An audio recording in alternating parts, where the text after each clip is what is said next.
Thank you so much, sir. Another dynamic and vibrant personality between us is also known as Builder Extraordinaire. Co founder and managing director of Hiranandani Group, a developer and a philanthropist, Dr. Niranjan Hiranandani is a leader who has set benchmarks in quality, innovation, efficiency, and holistic development across realms. For his contributions to the city of Mumbai, he was recently awarded with Mumbai Ratna by the Maharashtra government. Please join me with an applause in welcoming Dr. Hiranandani to say a few words.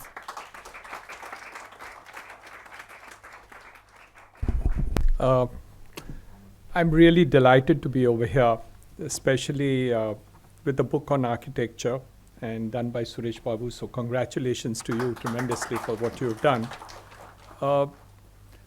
When we said that I'm the co-founder of the Hiranandani Group, the other member who actually deserves to be over here is my brother Surendra Hiranandani.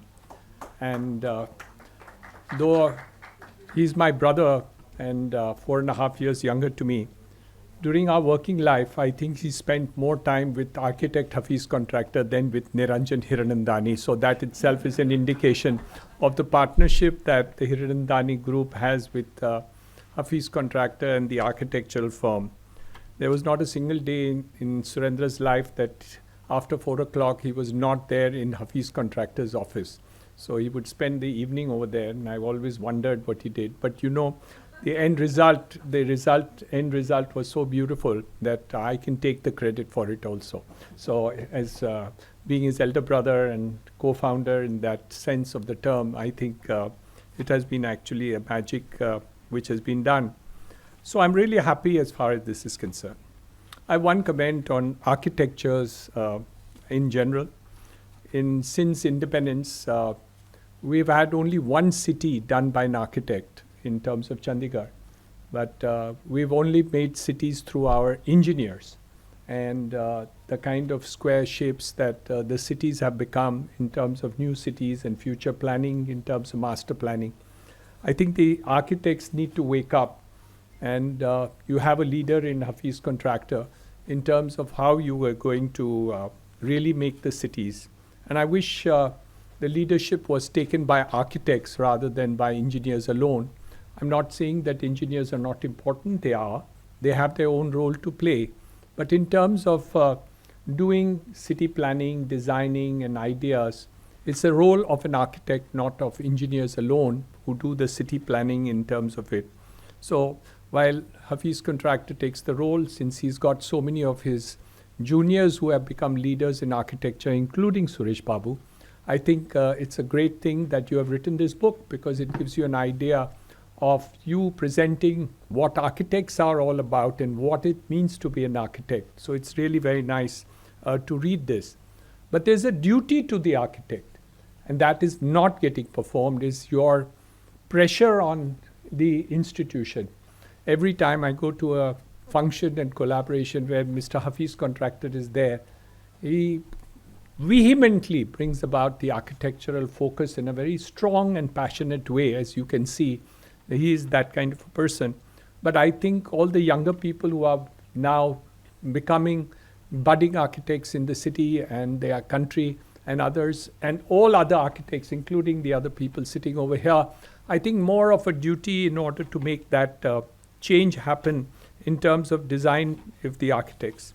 I've read a very little part of the book, which is probably about 30 pages. But there are certain sentences which I like to doing it. And this is something which I see in the profession which is happening, and something which I also learned. One of the things it says is lifelong learning and growth, along with abundant passion, are the key ingredients of becoming an accomplished architect. Not only an accomplished architect, an accomplished anything in life. So I think it's very important to know that if you don't have these characteristics of continuous learning, I'll give you an example of my father. Dr. L. H. Hiranandani was an ENT surgeon, Padma Bhushan, and a man of great repute, but a learner. At age 82, one day in the morning at 6, we used to meet early morning for tea. Either he made tea for me or I made tea for him, and usually he made tea for me because he got up earlier. And so he tells me one morning that, Niranjan, I want to go to Germany to learn a new operation. age 82. And the best part of it is, I said, Dad, you're gone crazy. And he kind of accepted and said, yes, okay, if you allow me to go, then I don't mind being called crazy. And he went. And the story goes like this. I asked him, who's the doctor from whom you are going to learn? So he said, Dr. Plester in Germany. And I said, oh, that doctor I met 6 years ago when he had come to learn an operation from you, which you had created. He says, yes, you remember? That same guy now, he has done an operation and I'm going to learn from him. That is the thing. The fact that that the person is a continuous learner. And I picked up this memory back from the 2 sentences that you have written. You've also picked up from Frank Gehry, who says, architecture is a small piece of this human equation. But for those us who practice it, we believe in its potential to make a difference, to enlighten and enrich the human experience, to penetrate the barriers of misunderstanding, and provide a beautiful context to life drama.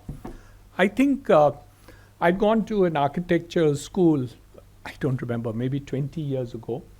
And there was a girl, like you had your assistant speak over here, this girl maybe from first or second year of architecture, and she kind of introduced me. And I still remember that introduction. After that, I must have been introduced 20,000 times, but I don't remember those introductions. But I remember this girl over there, and she said, you know, Mr. Niranjan Hiranandani is an exception because everybody creates history, his story. So each and everybody in life creates his story. Your story, his story, his story, his story, his story. But Niranjan Hiranandani in Powai has created geography that will never go away. I still remember that introduction of 20 years ago. It was an architectural school. I don't even remember which school, but I still remember that girl and her face. I'm sure I'll be able to see her, and I'll still remember her, even if she's grown much older, 20 years older. I can't forget that. But that is what you are doing as an architect. That is your contribution to society, because you and I will go away one day. We all have to, unfortunately. We'd love to stay there forever. But the geography that you create in terms of contribution or putting into it will never go away. Hafiz Contractor, that is what you are. And all the architects sitting over here, I want to tell you that the geography that you will create, and this was told to me by a person who is there. So there's another sentence which I picked up, your support. It says, A. Jharke is sleeping inside you. The name of an architect. Kalavtrava is hiding in your senses. And Hafiz is living in your heart.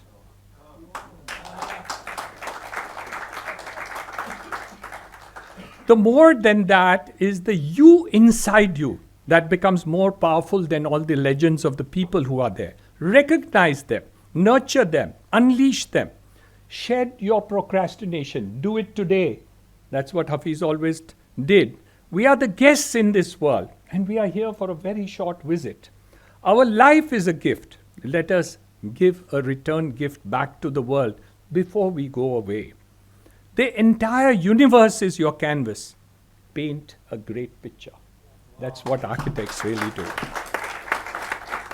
So I think we are actually blessed when we are architects, when we are developers and all. So we have a duty to our city, to our country, to our families, to our people, of what contribution we will live back at the end of life. At the age of 60, I'm now 71, I decided that I will give up my business and practice and work, and I would leave that work to Surendra, my brother, my children, Priya and Darshan. I would leave to the children of my brother, Surendra, Neha and Harsh, and all that happened at age 60. And then the company went through a chaotic time.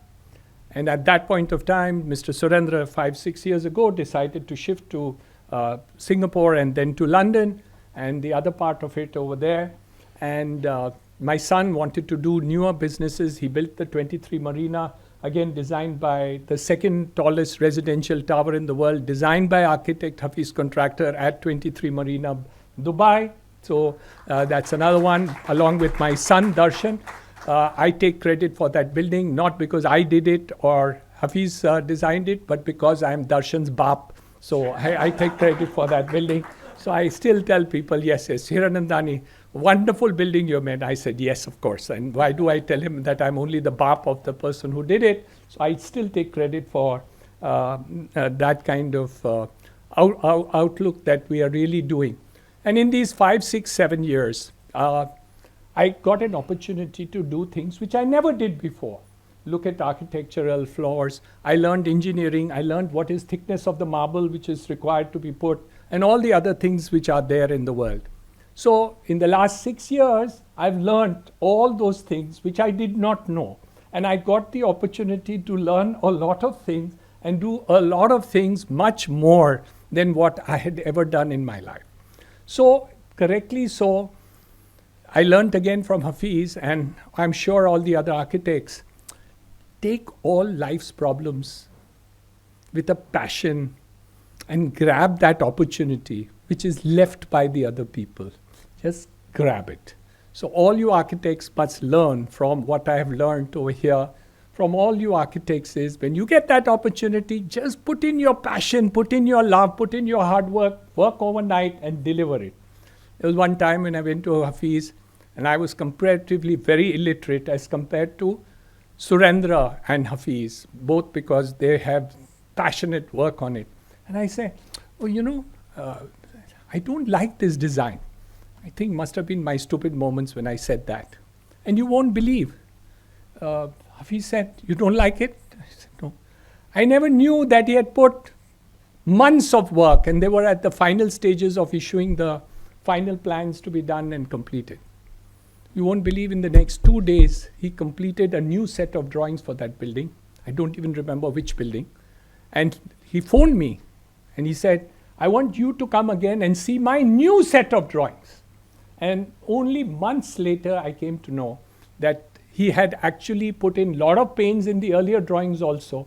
But just because I told him that, oh, I don't like it so much, why don't you do something new? He redid that entire thing and came up with another building. I don't even remember if it's better than the first one, but he did it again, and just because we said it. So that's the kind of effort which people put in if you really want to be at the top of the value chain. And that's the only way that life teaches you into doing it. So I'm sure that all the architects over here in the room and all the other architects not in the room should learn from Hafiz, from Suresh Babu, and from all of you over here. I'm sure you will take that pains to make that difference to our country, to our society, to our families, and more so for yourself. Thank you.